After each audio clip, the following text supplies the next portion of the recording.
संजय आप पढ़ सकते हो, जीके जीएस आपका कवर हो जाएगा। देखो जो जीके की सबसे मेन थिंग है वो ये है, दैट इज कि चाहे वो आप एसएससी के लिए पढ़ो, अगर आप पढ़ रहे हो ना, जो लेवल रखा जाता है उसको आप उसमें कंसिडर कर सकते हो। तो आप एसएससी के लिए जो गॉडफादर चल रहा है, हाँ गॉडफादर भी पढ़ सकते हो, और यदि गॉडफादर के अलावा जैसे बुक्स जो है अपनी उनको भी आप पढ़ सकते हो। बैच ले रखा है तो one of the best thing है, आपको हर चीज़ डिटेल में एनालिसिस के साथ पढ़ा दी जाएगी। और यदि आप बैच नहीं ले रहे हो, बुक के थ्रू पढ़ रहे हो, पहले का कभी पढ़ा हुआ है, तो भी मेरी एडवाइस ये होगी कि 2x पर वीडियोज़ को ज़रूर देख लेना, और वहाँ से आपका जीके जीएस जो है वो इनफ होगा जो आपको बैच में पढ़ाया जा रहा है। बास्केटबॉल को फेंकना, ओके विक्रम। वॉल्केनो का फूटना, ओके। Water ball, okay. अब है आपका 97 लाख बार प्रणाम स्वीकार। आप पहले 87 बार करते थे ना, अब 97 हो गया। नेक्स्ट दिवाली नियॉन फैमिली के साथ सेलिब्रेट करूंगा ma'am, okay fine. Good morning Rahul, Jai Hind, Radhe Radhe Pritam, good morning Tanveer, Priyanka, Pankaj, Ram Ram, Prashansa, good morning ma'am ji, okay okay. Nikita good morning. चलिए, हाँ जय हिंद। चले अब बात कर लेते हैं, अपनी आज की क्लास को स्टार्ट करते हैं। कल अपन ने क्वेश्चंस भी नहीं किए थे, वो क्वेश्चंस भी हम आज ही करेंगे। गुड मॉर्निंग प्रकाश, तो वो क्वेश्चंस भी हम आज ही करेंगे, और साथ ही में ना पहले एक रिवीजन लेते हैं, देन आफ्टर फर्दर क्वेश्चंस को करते हुए नेक्स्ट टॉपिक की तरफ बढ़ेंगे। और आपके जितने भी डाउट्स थे वो सारे डाउट्स भी अपन आज की क्लास में सॉल्व कर लेंगे।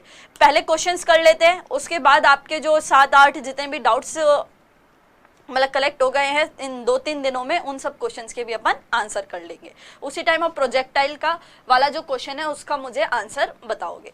देखो जनरल रूल्स ऑफ ग्राफ पढ़ रहे थे, तो सबसे पहले हमने जो पढ़ा था स्लोप पढ़ा था। मैंने कहा था फॉर्मूला याद रख लेना, स्पीड जो होता है वो डिस्टेंस अपॉन टाइम होता है, चाल बराबर दूरी बटा समय होता है, वो याद रख लो। स्लोप का फॉर्मूला है तो पहले वाई एक्सिस आएगा, उसके बाद एक्स एक्सिस आएगा। तो पहले वाई वाले को लिख देना, फिर एक्स वाले को लिख देना। जो हमारे यहाँ पे लिखा जाता है, एक्स पे लिखा जाता है उसको बोलते हैं इंडिपेंडेंट, और जो वाई पे लिखा जाता है उसको बोलते हैं डिपेंडेंट, ठीक है। और वाई अपॉन एक्स जो होता है ये आपके स्लोप का फॉर्मूला होता है। अगर मैं बात करती हूँ, हमको स्पीड का स्लोप, स्पीड के लिए डिस्टेंस अपॉन टाइम होता है, वेलोसिटी के लिए डिस्प्लेसमेंट अपॉन टाइम होता है, इसी को कर देते हैं डिस्प्लेसमेंट अपॉन टाइम होता है। और नेक्स्ट चलते हैं एक्सेलरेशन, तो वो वेलोसिटी अपॉन टाइम होता है। आगे पढ़े थे एरिया, तो बच्चे एरिया में क्या, हमारा वेलोसिटी और टाइम का जो क्षेत्रफल या एरिया है वो हमको डिस्प्लेसमेंट देता है, स्पीड और टाइम का जो क्षेत्रफल है वो हमको डिस्टेंस देता है, एक्सेलरेशन और टाइम का जो क्षेत्रफल है वो हमको वेलोसिटी देता है, यानी कि वेग देता है। फॉर्मूला क्या होता है, तो यहाँ मल्टीप्लाई हो जाता है, वाई एक्सिस का मल्टीप्लाई करना है किसमें, एक्स एक्सिस में, तो आपको एरिया या क्षेत्रफल जो है वो प्राप्त हो जाएगा। नेक्स्ट हमने बात की थी, यदि हम डिस्टेंस और टाइम के बीच में ग्राफ बना रहे हैं और यदि वह हमको एक सीधी रेखा मिल रही है, यहाँ से मिलेगा तो क्या, डिस्टेंस और टाइम से हमको मिल गया स्पीड, और यदि ये स्पीड की सीधा रेखा मिल रही है तो उसको बोल देंगे यूनिफॉर्म स्पीड। आगे बात करते हैं, तो डिस्प्लेसमेंट और टाइम की बात की जाए तो इन दोनों से हमको मिलती है वेलोसिटी, और यदि यह वेलोसिटी सीधी रेखा में है तो उसको बोल देंगे यूनिफॉर्म वेलोसिटी। फर्दर चलते हैं, हम वेलोसिटी और टाइम में यदि डिफरेंस करते हैं, ग्राफ को प्लॉट करते हैं तो हमको मिलता है एक्सेलरेशन, और यदि एक्सेलरेशन सीधी रेखा में है तो वो हो जाता है यूनिफॉर्म। वहीं जस्ट इसका अपोजिट, यदि मान लो सीधी रेखा की जगह मुड़ी हुई या कर्व रेखा है तो उसको बोल देते हैं नॉन यूनिफॉर्म। डिस्टेंस टाइम में non uniform speed, displacement time में नॉन यूनिफॉर्म वेलोसिटी, और वेलोसिटी टाइम में नॉन यूनिफॉर्म एक्सेलरेशन। नेक्स्ट था, यदि हमारा डिस्टेंस और टाइम के बीच में स्पीड का ग्राफ बनाया जा रहा है और ये जो स्लोप है ना, यदि इस स्लोप का मान बढ़ रहा है, यदि स्लोप का मान बढ़ रहा है तो इसका मतलब हमारी फिजिकल क्वांटिटी का मान भी बढ़ेगा। यदि मैं कहती हूँ हमारे स्लोप का मान घट रहा है, स्लोप का मान घट रहा है तो हमारी फिजिकल क्वांटिटी का मान भी घटेगा। जब हम घटने की बात करते हैं वेलोसिटी टाइम में, जब हम एक्सेलरेशन को ड्रॉ करते हैं, स्लोप नीचे की तरफ जाता है तो एक्सेलरेशन जो होता है वो नेगेटिव हो जाता है, और नेगेटिव एक्सेलरेशन को हम रिटार्डेशन या फिर मंदन जो है उसको कह देते हैं। नेक्स्ट था, यदि मान लो डिस्टेंस और टाइम में हम ग्राफ बनाते हैं और यदि ये एक्स एक्सिस पे तो बदल रहा है लेकिन वाई एक्सिस पर नहीं बदल रहा है, नहीं बदल रहा है, ठीक है, और ये हमको एक सीधी रेखा प्राप्त हो रही है, तो हमारी बॉडी किस में होती है, रेस्ट में होती है। यदि हम वेलोसिटी टाइम में बनाते हैं और हमको वाई एक्सिस पर एक सीधी रेखा प्राप्त होती है तो इसको हम यूनिफॉर्म मोशन कहते हैं। और वहीं यदि हम एक्सेलरेशन और टाइम में बनाते हैं, एक्सेलरेशन या वाई एक्सिस में एक सीधी रेखा मिलती है तो उसको हम कांस्टेंट या यूनिफॉर्म एक्सेलरेशन कह देते हैं। नेक्स्ट हमने पढ़ा था प्रोजेक्टाइल। प्रोजेक्टाइल को समझे थे इस वाले एग्जाम्पल से, यदि मैं एक हॉरिजॉन्टल प्लेन पे खड़ी हूँ, एक क्षैतिज तल पर खड़ी हुई हूँ, यहाँ से यदि मैं एक बॉल को कोन बना करके ऊर्ध्वाधर ऊपर की दिशा में फेंकती हूँ और वो जो बॉल है ना, जब वो ऊर्ध्वाधर ऊपर की दिशा में जाती है तो उस बॉल के थ्रू जो पाथ है जो बनाया जाता है उसी को हम प्रक्षेप्य गति कह देते हैं, प्रोजेक्टाइल मोशन कह देते हैं। और इसके थ्रू जो पाथ बनाया जाता है उसको ट्रेजेक्ट्री कह देते हैं, दैट इज योर ट्रेजेक्ट्री, यानी कि प्रक्षेप्य पथ कह देते हैं। किसी भी चीज को कोन बना करके फेंकना ही आपका क्या हो गया, प्रोजेक्टाइल हो गया। इस प्रोजेक्टाइल में दो कंपोनेंट्स हमारे पास रहते हैं, एक तो होता है कौन सा, x, एक होता है y। x में जो एक्सेलरेशन होता है वो हम 0 कंसीडर करते हैं, और y में जो एक्सेलरेशन लगता है वो एक्सेलरेशन ड्यू टू ग्रेविटी यानी कि g लगता है। इन दो कंपोनेंट्स को समझाने के लिए, और साथ ही में इन दो कंपोनेंट्स में एक्सेलरेशन जो 0 होता है, इसको समझाने के लिए एक साइंटिस्ट थे जिन्होंने इन दोनों कंपोनेंट्स के बारे में बताया था। वो साइंटिस्ट का नाम क्या था वो बताएंगे आप लोग, वो साइंटिस्ट का नेम क्या था उस चीज को बताएंगे आप लोग। नेक्स्ट बात करते हैं एग्जाम्पल की। तो एग्जाम्पल में पहला था, यदि कोई व्यक्ति है वो ट्रेन में बैठे हुए किसी पत्थर को मान लो ट्रेन से बाहर फेंकता है, ट्रेन की विंडो से, और प्लेटफॉर्म पे खड़ा हुआ व्यक्ति उसको देखता है तो वो क्या हो जाता है हमारे पास, उसके लिए वो जो पत्थर का पाथ है वो कैसा हो जाता है, प्रोजेक्टाइल हो जाता है। ऐसे ही यदि मान लो ये एरोप्लेन है, इस एरोप्लेन को, इस टारगेट को क्या करना है, हिट करना है। यदि ये जैसे ही इसके अंदर बॉम्ब है उस बॉम्ब को रिलीज करके इस टारगेट को हिट कराना है, तो एक चीज समझना, यदि हम इसको फेंकते हैं, यदि हम सेम टारगेट के ऊपर फेंकेंगे ना तो ये कभी भी इसको हिट नहीं होगा। इस बॉम्ब को रिलीज करने से पहले पायलट को जो है इस बॉम्ब को थोड़ी दूर पहले, यदि यहीं से ही इसको क्या कर देना था, रिलीज कर देना था, तब जाके ये कहाँ स्ट्राइक हो पाता, इस पे जाके टारगेट पे जाके हिट हो पाता। अब यदि ये यहाँ बॉम्ब को छोड़ता है तो ये आप देख रहे हो ये कहाँ जाएगा, बहुत आगे जाएगा, आगे जा करके कहीं गिरेगा, और ये मोशन जो होगा इसका वो कैसा होगा, प्रोजेक्टाइल होगा। नेक्स्ट है, अगर किसी राइफल का बुलेट में से निकलना, इसके अलावा किसी पत्थर को किसी भी दिशा में फेंकना, इसके अलावा जैवलिन या हैमर थ्रो को किसी एथलीट या खिलाड़ी के थ्रू फेंकना। जैसे just look at it, just look at it, is Neeraj Chopra, जैसे आपने देखा होगा गोल्ड में, वो सॉरी ओलंपिक्स में इन्होंने गोल्ड मेडल लिया था, उन्हीं की फोटो है। अब ये जो इनके हाथ में है ना, इसको बोलते हैं जैवलिन। इसको जैवलिन को बेसिकली क्या करना है, थ्रो करना है। तो वो जैवलिन थ्रो में भी आप देख सकते हो कि हमारा जो प्रोजेक्टाइल मोशन है वो वर्क करता है। आगे बात करते हैं, तो यदि मान लो कोई पानी की टंकी है, उस पानी की टंकी में यदि यहाँ पे कोई छेद हो जाता है तो यहाँ से जो ये पानी निकलता है इसके थ्रू जो बनाया गया पाथ होता है वो भी कैसा होता है, प्रोजेक्टाइल होता है। नेक्स्ट हम चलते हैं, तो इसके दो कंपोनेंट्स हमने देख लिए थे, एक था एक्स में, एक था वाई में। जब हम किसी चीज को यहाँ से फेंकते हैं तो वो जो मैक्सिमम है ना, जैसे ओ से फेंका और वो बी पे गई, तो इस पूरे टाइम, इस पूरी स्थिति में उसको जितना भी समय लगा उसको बोल दिया जाता है हमारे पास टाइम ऑफ फ्लाइट। और जितनी उसने हॉरिजॉन्टल में ये डिस्टेंस कवर की इसको बोल दिया जाता है रेंज। जितनी वो मैक्सिमम हाइट पे जा सकती थी, जितनी अधिकतम ऊंचाई पे वो गई, उसको मैक्सिमम हाइट के नाम से ही बेसिकली जानते हैं। अच्छा, यदि हम किसी भी चीज को 45 डिग्री के एंगल पे फेंकते हैं, 45 के पे, तो चांस होते हैं कि वो सबसे ज्यादा अधिकतम दूरी को क्या करेगा, तय करेगा, सबसे ज्यादा दूरी को तय करेगा। नेक्स्ट होता है, हमने मोशन की जो है 4 इक्वेशन पढ़ी थी। पहली जो u होता है इनिशियल वेलोसिटी बताता है यानी प्रारंभिक वेग, v फाइनल बताता है अंतिम वेग, a एक्सेलरेशन बताता है त्वरण बताएगा, -a नेगेटिव एक्सेलरेशन या जिसको हम रिटार्डेशन भी कह सकते हैं, s जो है वो डिस्टेंस बताता है, वहीं आपका t जो है वो टाइम बताता है। इसको मैंने इस ऑब्जेक्ट के थ्रू समझाया था। मान लो इसको a से b पे जाना है तो यहाँ a पे जो वेग होगा उसको u बोलेंगे, b पे जो वेग होगा उसको v बोलेंगे, इनके बीच की दूरी को s बोलेंगे, इस दूरी के लिए उसको जितना टाइम चलना पड़ा उसको हम t बोलेंगे, और वो जिस त्वरण के साथ चल रहा है उसको हम a बोलेंगे। ठीक है, इस तरीके से ये 4 समीकरण हमने देखी थी। पहली थी v = u + at जो हमारे वेलोसिटी और टाइम की इक्वेशन होती है। दूसरी होती है s = ut + ½ at²। थर्ड होती है v² = u² + 2as, और फोर्थ होती है dn = u + ½ 2n - 1। u plus a by 2 2n minus 1। अच्छा, अब यहाँ देखो फर्स्ट क्या बता रहा है, वेलोसिटी बता रहा है, और लास्ट क्या बता रहा है, टाइम बता रहा है, इसलिए फर्स्ट इक्वेशन को बोलते हैं वेलोसिटी एंड टाइम की इक्वेशन। सेकंड जो इक्वेशन है वो क्या बता रहा है, s डिस्टेंस बता रहा है और t टाइम बता रहा है, इसको बोलते हैं पोजीशन एंड टाइम की इक्वेशन। अब दोनों में टाइम था तो टाइम से टाइम कट गया, बचा क्या, वेलोसिटी एंड पोजीशन, इसलिए थर्ड को बोल देते हैं पोजीशन एंड वेलोसिटी की इक्वेशन। वरना यहाँ से भी याद रख सकते हो, v से क्या हो जाएगा, वेलोसिटी, और लास्ट क्या है, s जो डिस्टेंस, या जिसको हम बेसिकली पोजीशन में ले रहे हैं, तो इसको क्या बोल देंगे, वेलोसिटी एंड डिस्टेंस, वो वेलोसिटी एंड पोजीशन की इक्वेशन। इस तरीके से भी याद रख सकते हो। अच्छा, वो साइंटिस्ट का नाम मैंने आपसे पूछा था, वो आप जरा बताएंगे। हाँ, गैलीलियो गैलीली, ठीक है। अब एक बार आपके कमेंट्स हैं, ओके। अभी मैं आपसे पूछूंगी प्रोजेक्टाइल के एग्जाम्पल, तब आप मुझे बताना क्या होते हैं। गोल्डमैन, हाँ। रिंकू, डिफरेंस डिस्टेंस और डिस्प्लेसमेंट में मैंने बताया था, और इसका भी शॉर्ट भी आया है यूट्यूब के ऊपर, शायद कल ही आया है, वो भी आप एक बार देख सकते हो। When Rohit hits a six, Jadeja throws, Bumrah Yorker, examples of projectile motion. Wow, very good. हाँ, देखा था विक्रम, तो वहां से एक बार जो भी कंफ्यूजन है उसको भी दूर कर लेना, अगर डिस्टेंस डिस्प्लेसमेंट में फिर भी है। अब कुछ क्वेश्चंस को कर लेते हैं, फटाफट आंसर करते हुए चलेंगे। पहला क्वेश्चन आप लोगों से पूछ रहा है कि a person drops a ball on the platform in a train moving with uniform velocity, the path seen by a person sitting on the platform look likes a parabola. Which of the following does it follow? एक समान वेग से चलती रेलगाड़ी में एक व्यक्ति platform पर एक गेंद गिराता है और प्लेटफॉर्म पर बैठा व्यक्ति के द्वारा देखा गया मार्ग परवलय दिखता है, तो निम्न में से किसका पालन हो रहा है?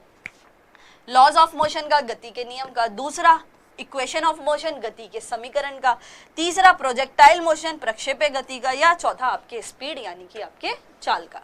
किसका मोशन, वो सॉरी किसका मोशन नहीं, किसका फॉलोमेंट हो रहा है, किसको फॉलो कर रहे हैं हम यहाँ पे? हाँ, दैट इज हमारा क्या आंसर करेक्ट होगा, सी, हमारा प्रोजेक्टाइल मोशन होगा। अच्छा, प्रोजेक्टाइल मोशन में जो वो होता है, हमारा ऑब्जेक्ट होता है, उसके द्वारा बनाया गया जो पाथ होता है उसको क्या बोला जाता है?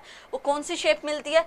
कर्व तो हम उसको बोलते हैं, लेकिन कर्व का एक और फॉर्म होता है ना, जो मैंने बताया था कि प्रोजेक्टाइल में इसको बनाया जाता है, उसका क्या नाम होता है? नहीं, पाथ नहीं पूछ रही मैं, पाथ तो वो ट्रेजेक्टरी तो वो हो गया जो उसने पाथ कवर किया, मैं पूछ रही हूँ इसका नाम भी था। हाँ, इस शेप को क्या बोलते हैं हम? पैराबोला। अगर कहीं पे आपको ऐसे सर्कल नहीं मिलेगा ना, तो ये कर्व नहीं मिलेगा, तो पैराबोला मिलेगा, और जितना है ये पैराबोला को ही याद रखना। The path of projectile is, ये क्वेश्चन यहाँ पे रिपीट ही हो गया, दैट इज किसी प्रक्षेप्य का पथ होता है स्ट्रेट लाइन, पैराबोला, सर्किल या हाइपरबोला। हाँ, दैट इज क्या हो गया हमारे पास? पैराबोला। नेक्स्ट पे आइए, हम किसी कोण से फेंके जाने पर कोई वस्तु सर्वाधिक दूरी तक प्रक्षेपित होती है। When thrown from which angle an object is projected the maximum distance 60, 75, 30 या 45? सबसे ज्यादा वो दूरी कब तय करेगी? यदि मैं उसको कितने एंगल के कोण पर फेंकूं कि वो सबसे ज्यादा दूरी तय कर ले। हाँ, तो कितना हो जाएगा हमारा? 45। अच्छा, 15 डिग्री और 75 डिग्री पे सेम आता है, और 30 डिग्री और 45 डिग्री, वो 60 डिग्री पे सेम आता है, ठीक है। Next, the path of the water emerging from a hole near the bottom of a water tank is an example of which of the following? पानी की टंकी के तल के पास एक छेद से निकलने वाले पानी का पथ निम्न में से किसका उदाहरण होगा? ए, न्यूटन के पहले नियम का, एक्सेलरेशन का, प्रोजेक्टाइल मोशन का, यानी, और फोर्थ बल का यानी कि आपके फोर्स का। बताएं, फोर्थ का क्या हो जाएगा? सी हो जाएगा, दैट इज हमारे प्रोजेक्टाइल मोशन का। नेक्स्ट चलते हैं, which of the following is the second equation of motion? निम्न में से गति की दूसरी समीकरण क्या है? S is equal to U T minus half A T square, S is equal to U T plus half A T square, S is equal to U T upon 2 by plus A T square, या फिर S is equal to U T square plus half A T. क्या होगी गति की दूसरी समीकरण? क्या होगी? और ये भी बताना गति की दूसरी समीकरण को किस नाम से जाना जाता है। यहाँ पे आप इसका नाम भी बताओगे, जो भी इसका करेक्ट आंसर है उसको किस नाम से बेसिकली जाना जाता है, किस किस के बीच में नाम से या किस किस के बीच में वो बेसिकली रिलेशन दिखाती है।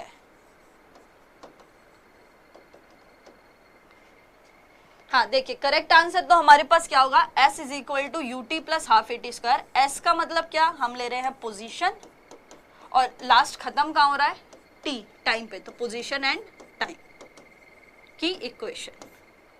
ठीक है, चलिए next, which of the following equation is the velocity time shows relation. निम्नलिखित में से कौन सा समीकरण वेग या समय को दर्शाता है। वेग और समय को, अब वर्ड पकड़ लो, वेग और समय किस में मिल रहा है, स्टार्टिंग में मिलेगा वेग और उसके बाद मिलेगा क्या, समय। बताइए वेग और समय किसको दर्शाता है। हाँ, हमारे पास हो जाएगा क्या, v is equal to U plus A T. V से वेग और t से टाइम, फर्स्ट और लास्ट के वर्ड्स को पकड़ना है। In v is equal to U plus A T, V is stand for या रिलेटेड फॉर, वी किससे संबंधित है, इनिशियल टाइम, एक्सेलरेशन या फाइनल। v का मतलब पूछ रहा है, इस समीकरण में v का मतलब क्या है, इस समीकरण में v का मतलब क्या है, ये आपसे पूछ रहा है। हाँ, दैट इज क्या है, final velocity. 8, which equation of motion shows the relationship between velocity and position. वेग और स्थिति के संबंध को कौन सी गति का समीकरण दर्शाता है, स्थिति और वेग। पहली इक्वेशन, थर्ड इक्वेशन, या थर्ड लॉ ऑफ मोशन, या आपके सेकेंड इक्वेशन ऑफ मोशन, क्या चीज दर्शाती है, बताइए। वेलोसिटी और पोजीशन, वेलोसिटी पहले आ रहा है, उसके बाद पोजीशन आ रही है। अरे वेलोसिटी और पोजीशन की बात कर रहा है वो, इतनी जल्दी भूल गए क्या। वेलोसिटी और पोजीशन,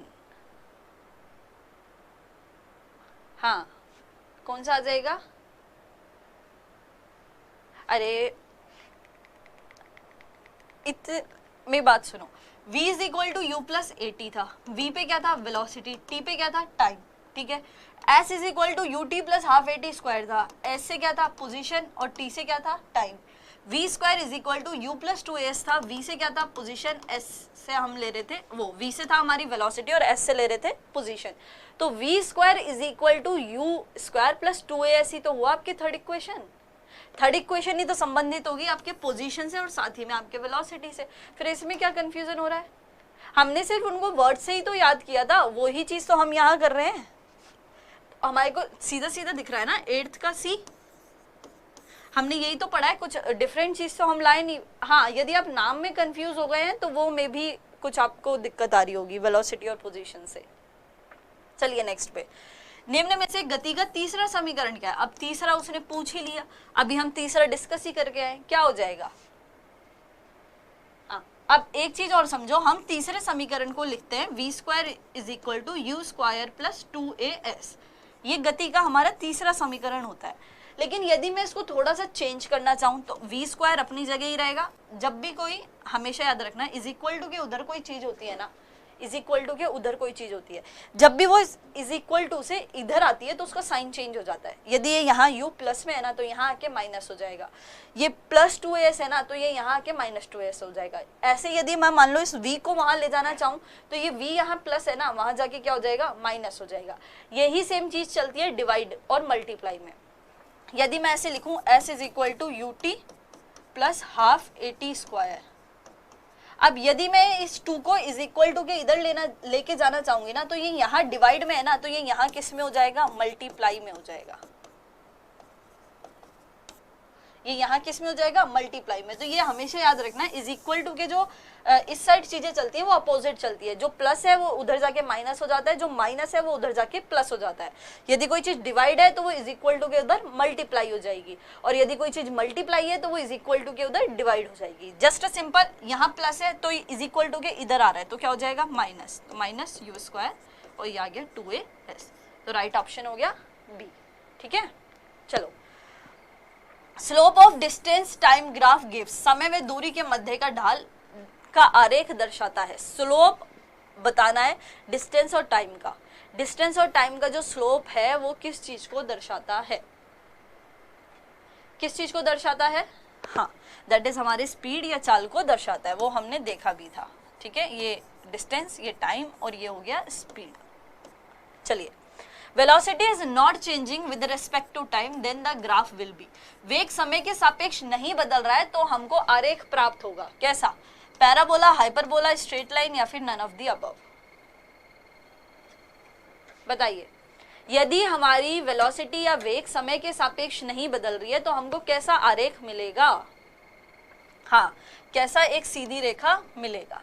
यदि, अरे ये वाला हमने पढ़ा था ना, इधर टाइम है, इधर वेलोसिटी और ये नहीं बदल रहा है वाई एक्सिस में, तो हमको कैसी लाइन मिल रही है? एक स्ट्रेट लाइन मिलेगी। Area of speed and time, समय और आरेख, समय और चाल के आरेख के मध्य का आरेख हमको क्या देता है? डिस्टेंस, डिस्प्लेसमेंट, एक्सेलरेशन या फिर वेलोसिटी।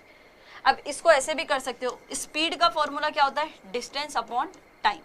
ठीक है, अब उसने आपको दो चीजें दे दी, स्पीड और टाइम दे दी, स्पीड दे दिया, टाइम दे दिया, तो यहाँ बच क्या गया? डिस्टेंस। तो आंसर भी क्या हो जाएगा? डिस्टेंस या दूरी। इस तरीके से भी क्वेश्चंस को किया जा सकता है, तो यहाँ से भी याद रख सकते हो, फॉर्मूले याद है तो उससे भी डायरेक्ट हो जाएगा। If there is increasing slope between distance and time then it means, यदि समय और दूरी के मध्य ढाल का मान बढ़ रहा है ना, बढ़ता हुआ है, तो हमारे विस्थापन में वृद्धि होगी, वेग में कमी होगी, चाल में वृद्धि होगी या चाल में कमी होगी। क्या बोल रहा है question? Question is said that यदि आपके डिस्टेंस और टाइम के मध्य में स्लोप बढ़ रहा है डिस्टेंस और टाइम के मध्य में, तो क्या बढ़ेगा? डिस्टेंस और टाइम मुझे क्या देता है? स्पीड देता है। यदि ये मेरा बढ़ रहा है तो इसका मतलब मेरी स्पीड भी क्या होगा? बढ़ेगा। तो मेरा राइट आंसर क्या होगा? Increasing speed. ठीक है, चलिए नेक्स्ट क्वेश्चन। त्वरण में कमी दर्शाता है, डिक्रीजिंग एक्सेलरेशन रिप्रेजेंट, ऋणात्मक चाल, मंदन, वेग या धनात्मक विस्थापन। यदि कहीं पे डिक्रीजिंग एक्सेलरेशन है तो उसका मतलब क्या होता है? डिक्रीजिंग एक्सेलरेशन का मतलब क्या होता है? दैट इज योर, हाँ, क्या होता है? रिटार्डेशन, यानी कि मंदन होता है। अब स्टार्ट कर लेते हैं आज से फर्दर जो है हमारे पास। ये आपको स्क्रीन दिख रही होगी, ठीक है, ये आपको स्क्रीन दिख रही होगी, यहाँ पे चीजें आपको शो हो रही होंगी। अब ये बताओ मुझे, इसको क्या समझोगे? आपको इस इमेज से क्या समझ आ रहा है? क्वेश्चंस भी सॉल्व कर लेंगे आपके। अब जरा आज की क्लास में थोड़ा सा और आगे का फर्दर पढ़ लेते हैं। आपको स्क्रीन पर एक इमेज दिख रही होगी, इस इमेज से आपको क्या समझ में आ रहा है? बताइए।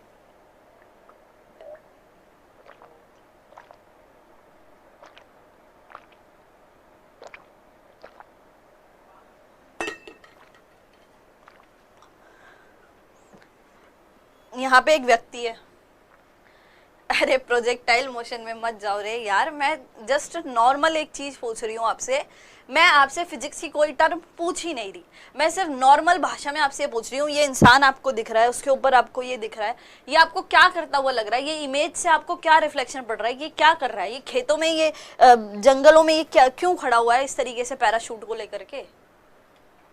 मैं आपसे कुछ पूछ ही नहीं रही, सिर्फ मुझे इस इमेज का मतलब समझा दो। हाँ, ये बेसिकली क्या है? उड़ने वाला है या फ्लाइट करने वाला है। इसको बेसिकली नॉर्मल सिंपल शब्दों में हम बोलते हैं पैराग्लाइडिंग।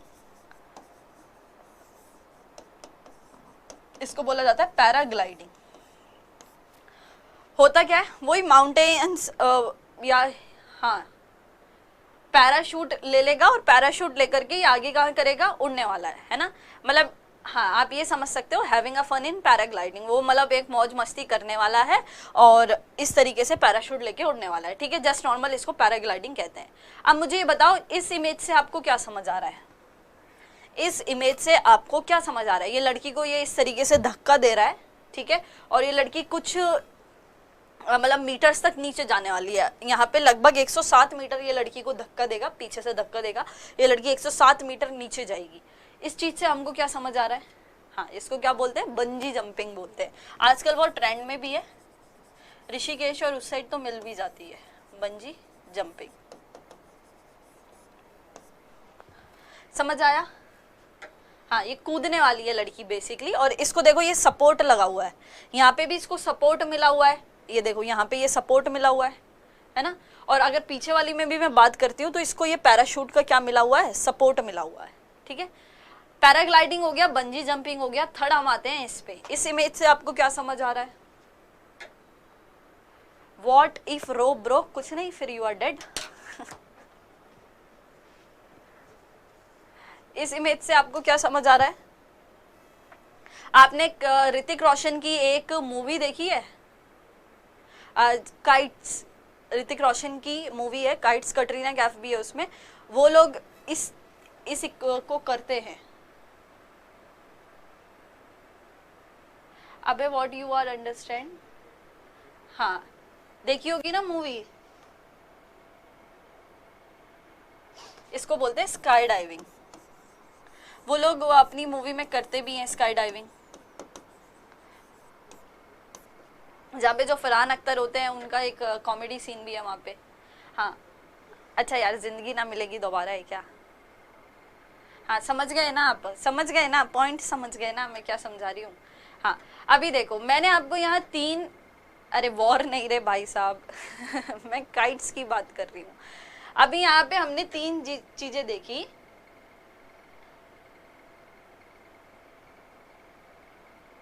नहीं पानी में पार्टी नहीं कर रहे हैं, ये एक्चुअली ऊपर का व्यू है, ये पानी नहीं है। ये लोग जस्ट ये समझ लो एरोप्लेन से कूदे, सब आपस में एक दूसरे से मिले हुए हैं। और ये एक्चुअली अर्थ के मतलब ये मान लो 3-1000 ऊपर है, 3000 मीटर ऊपर है। तो हम वहां से यदि हम कैप्चर कर रहे हैं तो ये कुछ इस तरीके का जो व्यू है वो हमको दिख रहा है। अभी मैंने आपको 3 एग्जाम्पल दिखाया। एक तो दिखाया हमारी किसका, पैराग्लाइडिंग का, दूसरा हमने देखा बंजी जंपिंग का, और तीसरा हमने देखा हमारे स्काई डाइविंग का। ठीक है, अब इन चीज में जरा समझना, ये आपको इमेजेस क्यों दिखाई गई, इस पॉइंट को समझना। ये फन के लिए नहीं दिखाई गई कि हाँ मजे आ रहे हैं तो चलो देख लेते हैं, आप में से किसी ने ट्राई भी की हो तो पता नहीं। ये पॉइंट यहाँ पे ये समझाना था, जब भी हम पैराग्लाइडिंग करते हैं तो हमको एक सपोर्ट मिल जाता है, ये सपोर्ट मिल गया। अब आगे बंजी जंपिंग करते हैं तो भी हमको यहाँ देखो कुछ सपोर्ट मिल रहा है, ठीक है, सपोर्ट देखने को मिल रहा है। आगे मैं चलती हूँ यहाँ पे, तो यहाँ मुझे कौन सा सपोर्ट मिल रहा है, पैराशूट जो है वो मेरे बैग के अंदर है, लेकिन यदि इस टाइम में मैंने इस तरीके से हाथ पकड़ रखे हैं तो मुझे कौन सा सपोर्ट मिल रहा है। आपको कोई सपोर्ट देखने को मिल रहा है जो मुझे पकड़ के रखा हुआ हो, जिसने मुझे होल्ड किया हुआ हो, ऐसा कुछ सपोर्ट देखने को मिल रहा है स्काई डाइविंग के अंदर? दिख रहा है आपको कुछ ऐसा जिसने आपको होल्ड किया? अभी पैराशूट ओपन नहीं हुआ है, पैराशूट ओपन नहीं हुआ इतने ऊपर। पैराशूट जब वो थोड़ा और नीचे आएंगे, सरफेस देखेंगे, उस टाइम पे उस पैराशूट को अपन ओपन कर लेंगे। लेकिन इस टाइम पे कोई सपोर्ट देखने को मिला नहीं, दिख रहा है, कुछ भी नहीं दिख रहा है। लेकिन हमने पैराग्लाइडिंग में सपोर्ट देखा, हमने बंजी जंपिंग में सपोर्ट देखा, लेकिन स्काई डाइविंग में सपोर्ट नहीं देखा। इस स्काई डाइविंग में सपोर्ट नहीं देखा, इसका मतलब ये स्काई डाइविंग है ना, ये हमारे किसका एग्जाम्पल है, फ्री फॉल का एग्जाम्पल है। किसका एग्जाम्पल है, फ्री फॉल का एग्जाम्पल है। एक चीज और समझो, जब कोई व्यक्ति स्काई डाइविंग कर रहा है तो वो कहाँ जाएगा, वो नीचे की तरफ ही जाएगा। यदि वो अपने एरोप्लेन से मान लो या वो हेलीकॉप्टर से मान लो कूद भी जाता है, तो कूदने के बाद वो कहाँ जाएगा, नीचे की तरफ ही जाएगा और उस पर किसी तरीके का कोई फोर्स नहीं लग रहा है, उसको किसी चीज ने सपोर्ट भी नहीं कर रखा है, कुछ नहीं कर रखा है, वो केवल ऊपर से नीचे कूदा है। और नीचे क्यों जा रहा है, केवल ग्रेविटी की वजह से जा रहा है, क्योंकि उसके ऊपर क्या कार्य कर रही है, ग्रेविटी कार्य कर रही है। और इसी स्थिति को हम बोलते हैं हमारी फ्री फॉल। फ्री फॉल एक ऐसी स्टेट होती है जिसमें किसी भी ऑब्जेक्ट के ऊपर यदि उसको हम छोड़ते हैं ना, तो उसके ऊपर केवल और केवल ये ग्रेविटी है ना, केवल ये ग्रेविटी काम करती है, बस। इसके अलावा उसके ऊपर कोई फोर्स नहीं लगता है। तो sky diving is one of the best example of free fall. यदि हम समझते हैं तो यदि हम किसी ऑब्जेक्ट को फ्री फॉल के अंदर कंसिडर करते हैं, मुक्त अवस्था में गिराते हैं, तो मुक्त अवस्था में गिराने का मतलब क्या हो गया कि वो जो है वो एक समान तो गति कर रही है, और एक समान गति किसके साथ है, एक कांस्टेंट एक्सेलरेशन के साथ है, यानी कि आपकी एक समान जो गति है वो वस्तु के नियत त्वरण g के साथ है। क्योंकि देखो कोई भी चीज को ऊपर से गिराओगे तो वो आएगी तो नीचे की तरफ ही, जस्ट बिकॉज ऑफ ग्रेविटी। ये यहाँ भी यही हुआ, केवल ग्रेविटी लगाई गई, किसी तरीके का कोई बल नहीं लगाया गया। इस टाइम पे यदि मैं इन पर्सन्स की बात करती हूँ तो ये कौन सी स्टेट में है, फ्री फॉल की स्टेट में, यानी केवल इन पे ग्रेविटी काम कर रही है। और ग्रेविटी काम कर रही है मतलब वही, ये किसके साथ काम कर रहे हैं, जी के साथ काम कर रहे हैं। और जी जो है वो कैसा है, कांस्टेंट है। अब मुझे एक बात बताओ, जब जी कांस्टेंट रहता है तो हमारी मोशन कैसी होती है, यूनिफॉर्म होती है। इसका अभी one of the best example हमने देखा था जब हमने क्या बनाया था, हमने हमारा एक ग्राफ बनाया था। समझना जरा, ये ग्राफ लिया था हमने, यहाँ हमने लिया था एक्सेलरेशन, यहाँ हमने लिया था टाइम, और ये जो हमने सीधी लाइन ली थी, ये सीधी लाइन हमको क्या दे रही थी, कांस्टेंट एक्सेलरेशन ही तो दे रही थी, कांस्टेंट एक्सेलरेशन या यूनिफॉर्म एक्सेलरेशन जो है उसको दे रही थी। ठीक है, बात समझ में आई। फ्री फॉल क्या होता है, हाँ, फ्री फॉल क्या होता है, फ्री फॉल का मतलब, फ्री फॉल एक ऐसी स्टेट हो गई जिसमें किसी भी ऑब्जेक्ट के ऊपर केवल और केवल ग्रेविटी एक्ट करती है, केवल ग्रेविटी लगने वाली है, और कोई भी ऑब्जेक्ट के ऊपर यदि केवल ग्रेविटी लगती है, इसका मतलब वो केवल ग्रेविटी लग रही है, इसका मतलब वो कौन सी गति कर रहा है, यूनिफॉर्म मोशन कर रहा है, यानी कि आपके एक समान जो है उस गति को कर रहा है। ठीक है, चलिए अब जब इस फ्री फॉल की बात करते हैं ना, तो फ्री फॉल की तो बात कर ली, लेकिन अब हम थोड़ी सी जी की बात करते हैं, इस जी की, जिसको हम एक्सेलरेशन ड्यू टू ग्रेविटी बोलते हैं, और ये कहाँ लगती है, अर्थ के सरफेस की तरफ बेसिकली एक्ट होती है। बहुत अच्छी स्टडी, इसकी जो पूरी स्टोरी है, जी कहाँ से आया, किसने बनाया, वो करेंगे ग्रेविटेशनल में, लेकिन अभी केवल जी को समझ लो। ग्रेविटी का मतलब वो जो अर्थ के जिस चीज की वजह से कोई भी चीज ऊपर से नीचे की तरफ आ रही है, जस्ट बिकॉज ऑफ ग्रेविटी। अब ये ग्रेविटी को हम दो फॉर्म में लिख सकते हैं, एक तो पॉजिटिव, एक होता है नेगेटिव। एक तो क्या, पॉजिटिव, एक नेगेटिव। यदि मैं किसी भी चीज को ऊपर से नीचे फेंकती हूँ, किसी भी चीज को मैंने जस्ट ऐसे ऊपर से नीचे फेंका, है ना, ये ऊपर थी, ऊपर से नीचे फेंका, ऊपर से नीचे फेंकने पे तो मेरा जी जो होता है वो पॉजिटिव होता है, और यदि मैं किसी चीज को नीचे से ऐसे ऊपर फेंकती हूँ, नीचे से ऊपर फेंकती हूँ, तो मैं जी को क्या लेती हूँ, नेगेटिव लेती हूँ। अब ये जी की हमने इतनी स्टडी क्यों की कि जी को पॉजिटिव और नेगेटिव कब लेना है, जस्ट बिकॉज हमने ये स्टडी की, हम मोशन की इक्वेशंस को यहाँ से चेंज कर सकते हैं। जैसे मैं बोलती हूँ v is equal to U plus AT है, ठीक है। अब यदि मैं, ये तो हो गया हमारा सिंपल कब, जब हम इस ए को क्या ले रहे हैं, पॉजिटिव ले रहे हैं, इस ए को क्या ले रहे हैं, पॉजिटिव ले रहे हैं। इस ए को हम किस फॉर्म में लेते हैं, जी की फॉर्म में लिखते हैं, ए को मैं कर देती हूँ जी की फॉर्म के इक्वल।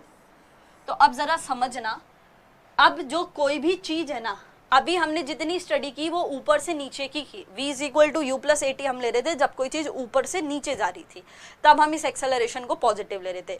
यदि मैं कहती हूँ मैं a को g कर देती हूँ, ठीक है, a को मैं g के बराबर मान सकती हूँ, और किसी चीज को मैं ऊपर की तरफ फेंक रही हूँ, ऊपर की तरफ फेंक रही हूँ, इसका मतलब इस a को मैं क्या लूंगी, -g लूंगी, a को क्या लूंगी, -g लूंगी। a का मतलब एक्सेलरेशन ड्यू टू ग्रेविटी तो हो गया। अब जब मैंने ऊपर से नीचे फेंका, तो अभी मैंने बताया है ऊपर से नीचे फेंकने पे क्या लोगे, नेगेटिव लोगे, और जस्ट नॉर्मल इसके अंदर यदि हम इस नेगेटिव को पुट करते हैं, v is equal to U minus, ये कितना हो जाएगा, gt। तो इस तरीके से आपकी जो इक्वेशन की मोशन है वो क्या हो सकती है, बदल सकती है। तो ये क्या हो गया, v is equal to U minus gt, लेकिन कब, जब हमने चीज को कहाँ फेंका, ऊपर से नीचे से ऊपर फेंका। अब यदि मैं सेकेंड इक्वेशन की बात करती हूँ, तो सेकेंड क्या होता है, s is equal to ut plus half AT square. a को क्या मैं लेने वाली हूँ, -g, क्यों, क्योंकि मैं चीज को कहाँ फेंक रही हूँ, ऊपर से नीचे। s का s हो गया, ut का ut हो गया, प्लस हाफ, a की जगह मैं क्या लिखूंगी, -g, और ये क्या हो गया, t स्क्वायर।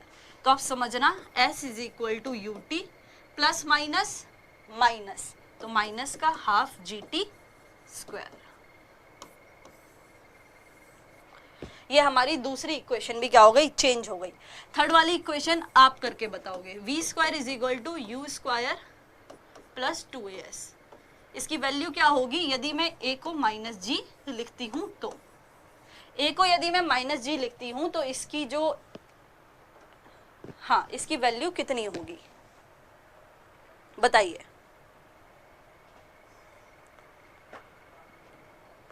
इसकी वैल्यू कितनी होगी बताइए।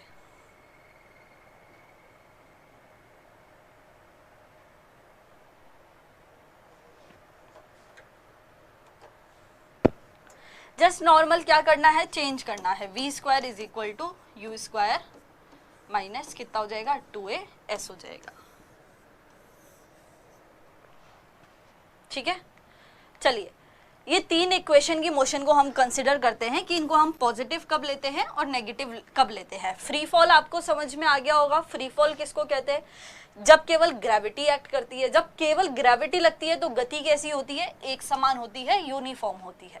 वहीं ये जो जी होता है इसको ऊपर और नीचे लिया जाता है। नीचे कब लेते हैं? नीचे, नीचे की तरफ आ रहा है तो जी को पॉजिटिव, ऊपर की तरफ जा रहा है तो जी को नेगेटिव।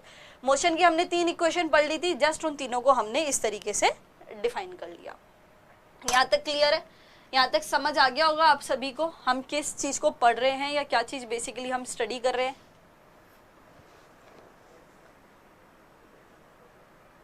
यहाँ तक समझ आ गया आप सभी को?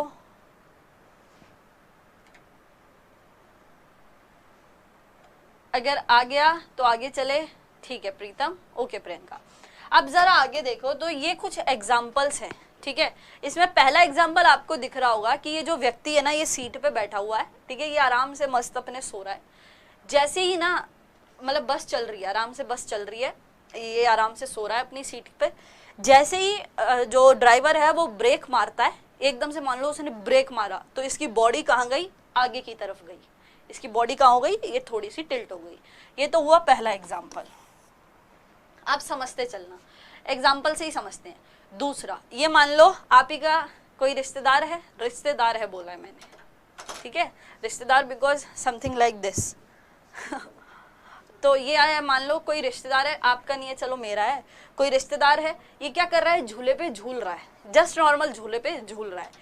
जब हम झूले पे झूलते हैं इस तरीके से, ठीक है, तो पहले तो अपन पैरों से थोड़ा सा धक्का लेते हैं पीछे की तरफ, है ना। आप उस पे बैठे हुए हो झूले पे तो थोड़ा सा धक्का लोगे पीछे की तरफ, फिर आगे की तरफ जाओगे, फिर पीछे की तरफ धक्का लोगे, फिर उससे भी तरफ आगे की तरफ जाओगे, फिर पीछे की तरफ धक्का लोगे, फिर उससे भी तरफ आगे की तरफ जाओगे। इसी तरीके से हम समझते हैं, इसी तरीके से हम समझते हैं।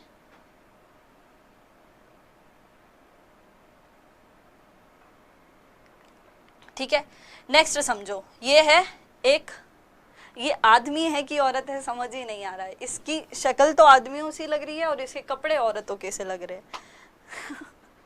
ये मुझे ना न्यूटन ज्यादा लग रहे हैं, इनका फेस देख करके और इनके जो हेयर स्टाइल है उससे ये न्यूटन लग रहे हैं, लेकिन चलो ठीक है जो भी है।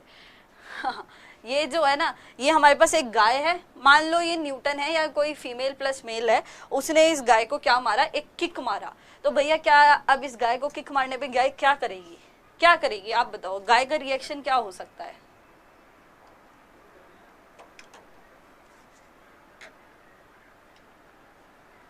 बताइए क्या हो सकता है? रिंकू अभी डिस्कस करते हैं आपके टॉपिक के ऊपर। ये मारा इसने किक, किक मारते ही ये क्या करेगी? ये भी अपना कुछ रिएक्शन देगी, ठीक है। अगर आज मैंने किसी को एक थप्पड़ मारा तो सामने वाला भी भैया मुझे 2-3 घूसे तो मारेगा ही, वो भी मेरे एक्शन पे रिएक्शन तो देगा ही। ये कुछ प्रैक्टिकल एग्जांपल्स होते हैं जिनका अपन यूज देखते हैं, है ना। इन कुछ प्रैक्टिकल एग्जांपल्स को ही बहुत अच्छे से समझने के लिए, इन प्रैक्टिकल एग्जांपल्स को अच्छे से याद करने के लिए ही, हाँ, काऊ एक्स्ट्रा 2 किक मारेगी, वेरी गुड, यूरोप का छोरा है ये, ओ हाँ, दैट इज, ये कुछ ऐसे एग्जाम्पल्स हैं बच्चों जिनसे हम समझ सकते हैं कि ये हमारे इन सब चीज़ों को बेसिकली समझना हम लोगों के लिए ज़रूरी था।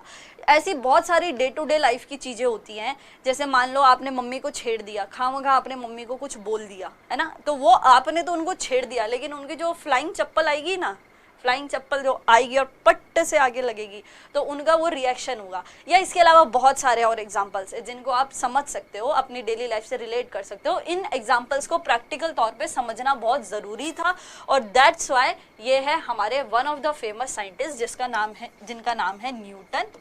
इनका पूरा नाम है सर आइजैक न्यूटन, ठीक है। इनके थ्रू इन कुछ प्रॉब्लम्स को, है ना, इन कुछ प्रॉब्लम्स के बिहाइंड कुछ साइंस वर्क करती थी, है ना। तो वो साइंस के बिहाइंड ही, इस साइंस को समझाने के लिए ही इन्होंने अपने 3 लॉज दिए थे। 3 क्या दिए थे? लॉज दिए थे। इन्होंने अपने 3 नियम दिए थे। इन्हीं तरीके की बहुत सारी सिचुएशंस को समझाने के लिए इन्होंने 3 लॉ दिए थे। वो लॉ इन्होंने दिए थे 1687 के अंदर। सर आइजैक न्यूटन ने बहुत सारे हमारे डेली लाइफ के प्रैक्टिकल चीज़ों को क्लियर करने के लिए अपने 3 नियमों को पब्लिश किया था, 3 नियमों को बताया था। 1687 के अंदर ये नियम ना प्रिंसिपिया के अंदर पब्लिश हुए थे, प्रिंसिपिया पे पब्लिश्ड हुए थे, ठीक है, 1687 के अंदर। तब ये पेपर्स जो हैं वो हमारे सामने आए थे। सर आइजैक न्यूटन का जो पहला नियम था उसे लॉ ऑफ इनर्शिया यानी कि जड़त्व का नियम कहा जाता है। सर आइजैक न्यूटन का जो सेकंड लॉ है उसे लॉ ऑफ फोर्स यानी कि बल का नियम कहा जाता है। सर आइजैक न्यूटन का जो थर्ड लॉ ऑफ रिएक्शन है, थर्ड लॉ है, उसको हम law of action and reaction का नियम कहते हैं। क्या बोला मैंने? सर आइजैक न्यूटन ने 3 नियम दिए। पहले नियम को लॉ ऑफ इनर्शिया बोला, जड़त्व का नियम बोला। दूसरे नियम को लॉ ऑफ फोर्स बोला, बल का नियम बोला। और तीसरे लॉ को हमने लॉ ऑफ एक्शन रिएक्शन और क्रिया प्रतिक्रिया का नियम बोला। इस तरीके से हम अब क्या करने वाले हैं, पर्टिकुलर हर एक नियम को लेने वाले हैं। जैसे पहले नियम की बात करेंगे, पहले नियम को बहुत अच्छे से समझेंगे, इनर्शिया वगैरह, इनर्शिया के कंसेप्ट्स को समझेंगे। फिर सेकंड लॉ उठाएंगे, सेकंड लॉ को समझेंगे। फिर थर्ड लॉ उठाएंगे, फिर थर्ड लॉ को इसी तरीके से समझेंगे। एक एक लॉ को समझते चलना है। बहुत सारी बीच में टर्म्स आएंगी, जैसे मैं बता देती हूँ। लॉ ऑफ इनर्शिया के अंदर इनर्शिया खुद ही एक टर्म हो गई, फोर्स तो यहाँ चली गई है ना। सेकेंड लॉ के अंदर एक शब्द होता है इम्पल्स, वो भी आप पढ़ोगे, और साथ ही में यहाँ पढ़ोगे मोमेंटम। ये 2 वर्ड आपको पढ़ने। Law of action reaction, action and reaction दोनों ही एक तरीके के फोर्स होते हैं, इनमें पढ़ोगे। ये तो कुछ न्यू टर्म्स है जिनको आप सीखते हुए चलोगे और डेली लाइफ के प्रैक्टिकल एग्जाम्पल से अपन समझते हुए चलेंगे। यहाँ तक लर्न रखना, जो चीज़ें समझाई हैं उनको समझते हुए चलना। अब आगे फर्दर चलते हैं तो न्यूटन के पहले नियम की बात कर लेते हैं, जिसको हमने कहा जड़त्व का नियम। ठीक है, जड़त्व का नियम हमसे ये कहता है, यदि कोई ऑब्जेक्ट है, मान लो, है ना, ये कोई ऑब्जेक्ट है, मान लिया ये कोई आपके फुटबॉल है।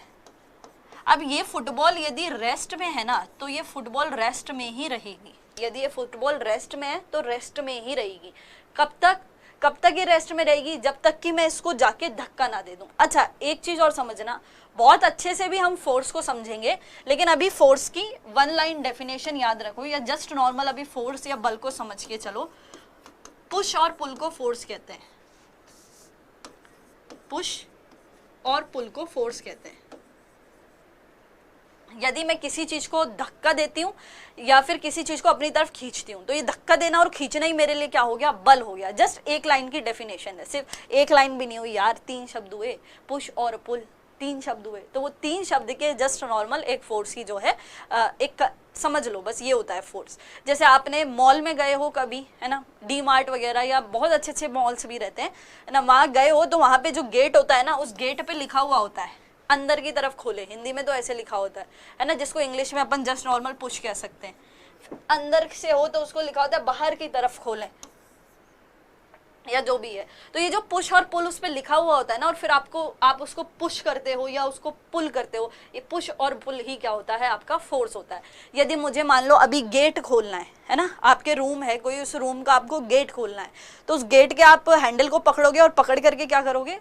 खींचोगे, है ना। तो ये क्या हो गया? बल हो गया। यदि आपको उस गेट को बंद करना है तो वो भी क्या हो गया? बल हो गया। किसी भी चीज को पुल करना या पुश करना ही क्या होता है? फोर्स होता है। इतना याद रखो। अब यदि मैं बात करती हूँ न्यूटन के पहले नियम की, तो हम जब फुटबॉल की बात करते हैं तो फुटबॉल पे समझो, यदि मैं किसी चीज को किक मारती हूँ, है ना, फुटबॉल एक जगह पे रखी हुई है, रखने का मतलब क्या हो गया? ये इस टाइम मान लो रेस्ट में है। किस पे है? रेस्ट पे, एक जगह खड़ी हुई है। अब यदि मैं इस फुटबॉल को किक मारती हूँ, किक मारने का मतलब मैंने उस पर क्या लगा दिया? फोर्स लगा दिया। मैंने जस्ट अभी आपको बताया किसी चीज को धक्का देना या खींचना बल होता है, मैंने उस पर फोर्स लगा दिया, मतलब उसको धक्का दे दिया, तो वो किस में आ जाएगा? मोशन में आ जाएगा। रेस्ट से किस में चेंज हो गया? मोशन में चेंज हो गया। ठीक है, अभी कोई भी ऑब्जेक्ट जो है वो एक जगह पे स्थिर जो है वो खड़ा हुआ था, रखा हुआ था, जैसे ही उस पर कोई फोर्स लगा तो उसने अपनी जगह को क्या कर लिया? चेंज कर लिया। तो रेस्ट से वो किस में आ गया? मोशन में आ गया, है ना। यहाँ पे वो रखा हुआ था स्थिर, और अब किस में आ गया? गति में आ गया। तो एक तो ये हुआ। दूसरा समझो, यदि कोई चीज गति में है, मान लो ये ना मस्त फुटबॉल पे किक पड़ गई, अब ये हवा में उड़ रही है, ये हवा में कब तक उड़ती रहेगी, जब तक वहां जो गोलकीपर खड़ा है ना, वो गोलकीपर खड़े होकर के इस बॉल को क्या करना कर ले, कैच ना कर ले। तो जब तक गति में थी तब तक वो गति में ही रही। कब तक गति में रही, जब तक कि उस पे वापस क्या ना लगा, रेस्ट ना लगा, वापस क्या ना लगा, रेस्ट ना लगा। मोशन में थी तो मोशन में रही, कब तक, जब तक उस पर रेस्ट ना लगा। दोनों लाइन को ढंग से समझना, क्लियर करना। कोई भी ऑब्जेक्ट रेस्ट में होता है ना, तो वो रेस्ट में ही रहता है। कब तक रेस्ट में रहता है, जब तक कि उस पर कोई फोर्स ना लग जाए। और ठीक है, और यदि कोई ऑब्जेक्ट मोशन में है तो वो मोशन में ही रखता है। कब तक रहता है, जब तक कि उस पर कोई फोर्स लगा करके उसको रोका ना जाए। इसी कंसेप्ट को कहते हैं न्यूटन का पहला नियम। न्यूटन का फर्स्ट लॉ जो होता है वो यही होता है।